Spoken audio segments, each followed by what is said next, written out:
detention barn, and we called down, Nikki called down, we got some information, and we're referred to Rick Violette. So Nick, why don't you explain, and right now, folks, we're waiting for an opportunity to have trainer Rick Violette on the phone with us. Yeah, if you go to the NYRA website, if you're home and your computer is handy, there, it's the first race at Aqueduct has been canceled today, and the remainder of the card is anticipated to run. The the official description on the website is that the horses for the first race did not arrive at the security barn by 8 a.m. and that's the deadline for a 1 o'clock horse race. The horses for the second race did arrive, and NYRA anticipates races 2 through 9 will run as scheduled. And for your information, post time of the remaining races will be as originally scheduled. Race 2 is scheduled to go off at 1:29. But we inquired into why this happened, and I had a chance a little while ago to speak with the president of the New York Thoroughbred Horsemen's Association, Rick Violette, about what was going on, and Rick joins us right now. So Rick, if you're there, thanks for joining us. My pleasure. How are you guys? Doing great this morning, Rick.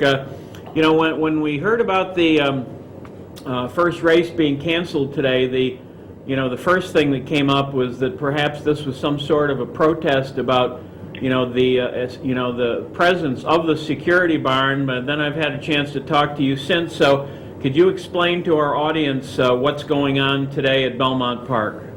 Sure. At Belmont Park today from 12 to 2, there's a rally being sponsored by the Thoroughbred Horsemen and the New York Breeders Association, and supported by all the communities surrounding Belmont Park, Floral Park, Elmont, Garden City, Hempstead. And it's basically a rally to underscore the 9 years of frustration that the horsemen, the breeders, and the people in communities are having by, broken promises of the VLT revenue and the inexplicable inaction by our leaders in Albany. And frankly, we're at wit's end. This is not a boy crying wolf. Our industry is in crisis. Farms are leaving the state. Owners and trainers are leaving the state. And, just continuing to treat this as though it's not a crisis and not an impending matter. It's just unacceptable. The AG fiasco, to prolong the lack of a selection of a VLT operator is just not acceptable any longer. Rick, go ahead. Sorry to interrupt. No, it's just there almost aren't words to express the frustration, the lack of confidence we have in our leadership. And it goes beyond the thoroughbred industry. There's $1 million a day that would be dedicated to education in New York State that the state would earn. It's over $3 billion that has been totally ignored by our leaders. Everybody in this state should be on the Capitol steps demanding action on this. In this year's budget, they're going to propose cuts for education. They're not needed. There's $1 million a day that should have been starting to get earned for education 9 years ago. And there aren't words to explain why there's no rational reason why our leaders haven't selected somebody. The bids are there.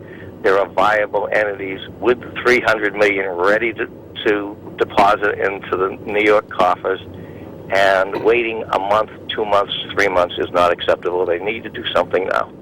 Rick, the most interesting aspect of this entire day and this week to me is a point that you've just made, and that is that the public at large really doesn't understand the importance of this industry to the overall economy and well-being of the state. We talk all the time about how to market the game to get people into the game, but folks outside the game just don't understand the revenue that is generated by this business. No, there's no question about it. I mean, besides the 35,000 jobs that are immediately supported by this industry, There are all the peripheral stuff. You know, the wall bomb. Our employees, buy groceries at Wall Bomb, go to the local dry cleaners, the gas stations, have their kids in schools. Our industry supports a lot of other people as well, and they support us.